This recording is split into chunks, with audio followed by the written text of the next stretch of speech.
दोस्तों, उम्मीद है आपको मेरी पहली कहानी पसंद आई होगी। इस श्रृंखला में आज दूसरा दिन है और आज दूसरा अध्याय है मेरी यादों की पोटली, मेरी चिट्ठियों की कहानी का। और मैं आपको आज दूसरी चिट्ठी पढ़ाने वाला हूँ और ये दूसरी चिट्ठी है जो मैं निकाल रहा हूँ। ये मेरे लिफाफे में आई हुई चिट्ठी है और ये चिट्ठी है मेरी दीदी, मेरी बहनों की। इसमें दो चिट्ठियाँ हैं। एक चिट्ठी मेरी बड़ी दीदी की है और एक चिट्ठी मेरी छोटी बहन की है। तो दोस्तों, मैं आपको ये बता दूं कि मैं अब 4 भाई बहनों में मैं दूसरे स्थान पे हूँ। मेरी दीदी मेरे से 7 साल बड़ी हैं। दूसरे नंबर पे मैं हूँ, फिर मेरा छोटा भाई और उसके बाद मेरी छोटी बहन। मेरी दीदी की एक ख्वाहिश थी।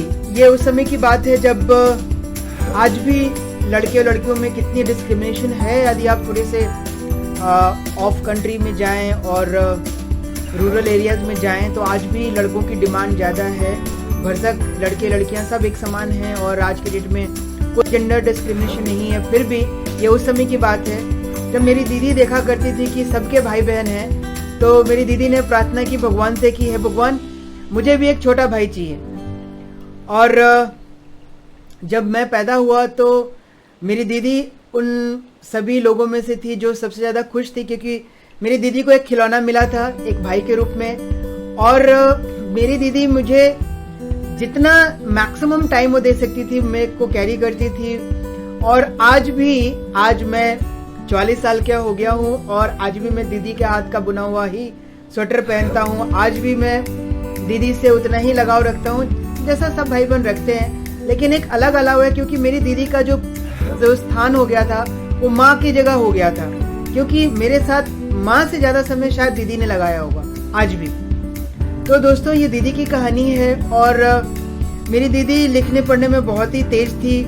उस समय कुछ सोशल परेशानियों के कारण उनकी जल्दी शादी कर दी गई और मात्र 18 साल की थी जब उनकी शादी कर दी गई। और भी ऐसे परिवार में शादी हुई जहाँ पे जिम्मेदारियाँ काफ़ी ज़्यादा थी।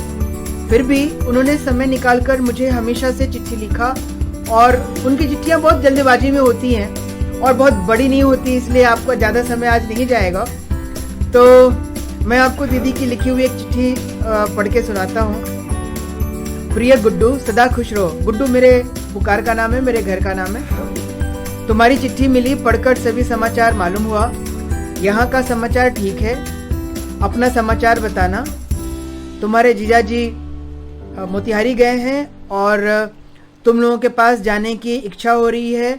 हम लोग सब प्लान कर रहे हैं, लेकिन अभी कुछ श्योर नहीं बता सकते। दोनों बच्चे रिशु और निशु बहुत बदमाश हो गए हैं। मेरे भांजे का नाम रिशु है और भांजी का नाम निशु। उसमें 2 बच्चे थे दीदी के, दोनों बहुत बदमाश हैं। और मैं रिशु के लिए स्वेटर बुन रही हूँ और जब भी बन जाएगा तो मैं तुम्हें आने पे दिखाऊंगी।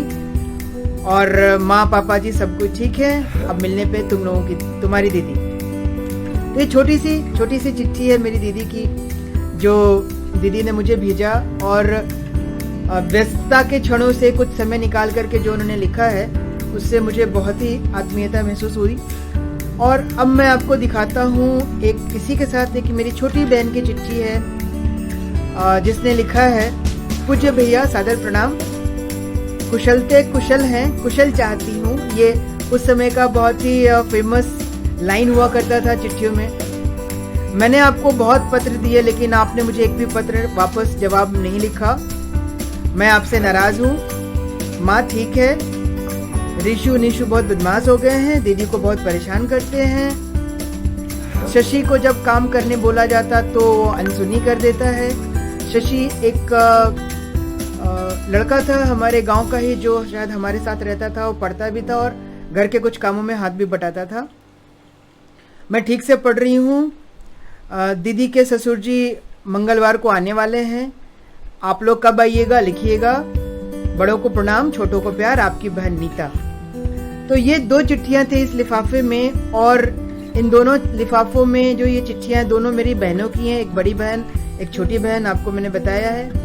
और ये जो प्यार का पैगाम जिसको मैं कहता हूँ ना, ये यादों का बंडल या चिट्ठियों की कहानी का जो मैंने ये सिलसिला शुरू किया है, इसमें अभी ऐसी बहुत सारी कहानियाँ आपको मिलेंगी जहाँ पे बहुत सारा प्यार, बहुत सारा अपनापन, बहुत सारा गुस्सा, बहुत सारा तकरार भी दिखेगा।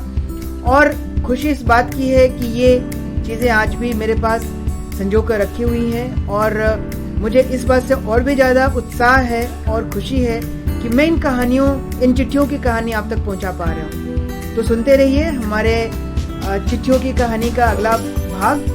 फिर मिलेंगे अगली कहानी में। Bye bye.